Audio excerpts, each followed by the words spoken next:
नमस्कार दोस्तों, जैसे कि खेसारी लाल यादव ने वादा किया था प्रिया सुहानी के साथ कि मैं तुम्हारे साथ एक गाना बनाऊंगा, वो भी तुम्हारे गांव में आकर। तो जी हाँ दोस्तों, खेसारी लाल यादव ने अपना वादा पूरा कर दिए और प्रिया सुहानी के गांव में जाकर प्रिया सुहानी के साथ अपने गाने का शूटिंग कर रहे हैं। और दोस्तों सुनने में आ रहा है कि प्रिया सुहानी का और खेसारी लाल का गाना भोजपुरी का सबसे बड़ी सुपर डुपर हिट गाना होने जा रही है। तो दोस्तों प्रिया सुहानी और खेसारी लाल यादव कौन सी गाना शूट कर रहे हैं कि ये भोजपुरी का सबसे सुपर डुपर हिट गाना होने जा रही है, वो सब भी बताएंगे। लेकिन उससे पहले अगर आप लोग भी खेसारी लाल और प्रिया सुहानी से प्यार करते हैं तो इस वीडियो को लाइक करके चैनल को सब्सक्राइब जरूर कर लें। दोस्तों आप सभी को बता दूं, जिस गाने पे प्रिया सुहानी ने डांस कर रातों रात सोशल मीडिया पर वायरल हुई थी और उनके डांस का लोग पूरे दीवाने हो गए थे, उसी गाने को खेसारी लाल और प्रिया सुहानी उस गाने को शूट कर रहे हैं। और उस गाने को देखने के लिए और सुनने के लिए लोग पूरी तरह से टूट पड़े हैं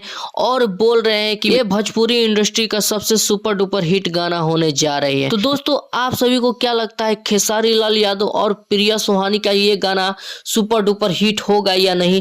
कमेंट करके जरूर बताइएगा और चैनल पर नए चैनल को सब्सक्राइब जरूर कीजिएगा।